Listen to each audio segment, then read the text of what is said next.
It's June 2020, and following the death of George Floyd in America, Jadon Sancho celebrates a goal calling for justice, receiving a yellow card. When asked about it, the FIFA president, Gianni Infantino, states the following.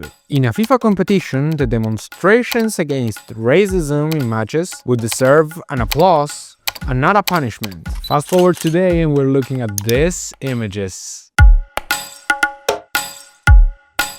How did football go from taking the knee for social justice to shaking hands with the symbol of anti-woke culture? Well, because to understand the present, you need to learn about the past. It's 2006, and following a number of racist events during football games in Europe, FIFA runs a campaign in response for the first time. Say no to racism. In the World Cup that followed, the message stayed the same. FIFA kept wrapping the tournament in values like freedom of speech, respect, equality, and inclusion. Football was meant to be fun for all, finally, and it was a success. But then, something happened. In 2010, the World Cup was held in South Africa, a country globally recognized for its long fight against the apartheid and racial segregation. A tournament deeply associated with reconciliation, equality, and human rights. And yet, just months later, in Switzerland, the FIFA's executive committee voted Russia over bids from England,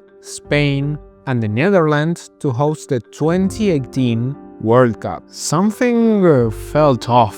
FIFA had spent years promoting messages of equality and human rights, and suddenly its biggest house party was being thrown in a country criticized for restrictions on individual freedoms and alleged hostility towards LGBT people. One of the reasons these contradictions became so visible was because actions and communications stopped being aligned. Do what I say, not what I do. And in the digital economy, people expect coherence. I work in graphic design and motion arts, helping brands and creators translate ideas into visuals that actually mean something.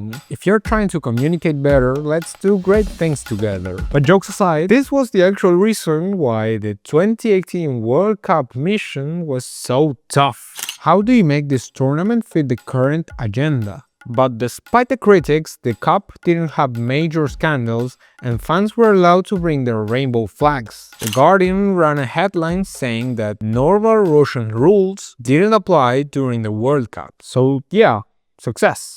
But then FIFA doubled its bet and picked Qatar as their next host over the United States. And it didn't end well for many of those involved. In the years that followed, several members of the FIFA's executive committee were suspended or banned amid serious allegations of bribery linked to the bidding process. Qatar's bid itself raised questions from the start. Stadiums had not yet been built at the time of the vote. The country lacked a strong footballing tradition, and due to extreme weather conditions, the tournament would eventually have to be moved to December. It was sports washing at its finest.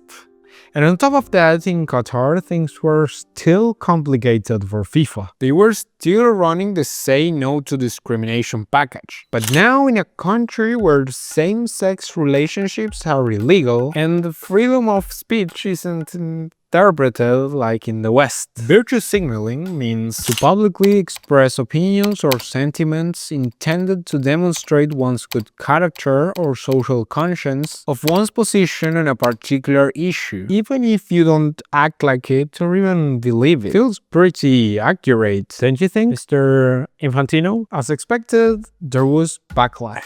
This is the German national team before their debut against Japan, a silent protest against FIFA's censorship, after Manuel Neuer wasn't allowed to wear the rainbow armband to support LGBT people. But this time it was different. Germany lost that game, and the reaction was unexpected. Many fans and commentators argued that the team had focused more on making a statement than on playing football. For the first time ever, a gesture related to the FIFA values wasn't automatically celebrated. The context was so distorted that credibility was completely lost, and many people were just not buying it anymore. Why would you participate in the World Cup and protest if you could just not go? No one apologized, but no one repeated it either. By 2022, the FIFA narrative in Qatar was gone, and since then, football has changed real fast.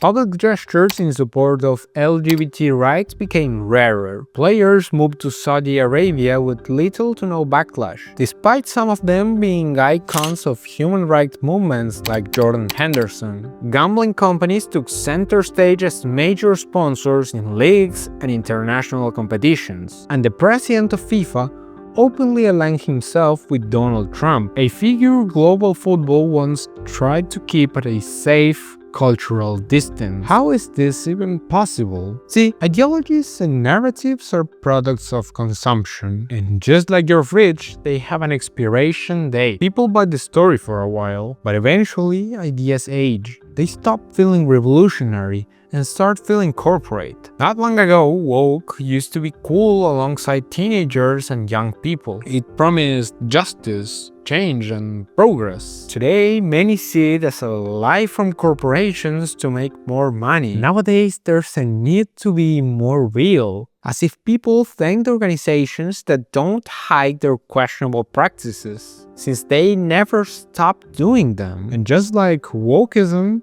this new anti-woke movement will fade too. Whatever survives won't be the slogans but the values that actually work. History doesn't move in a straight line, it moves in cycles.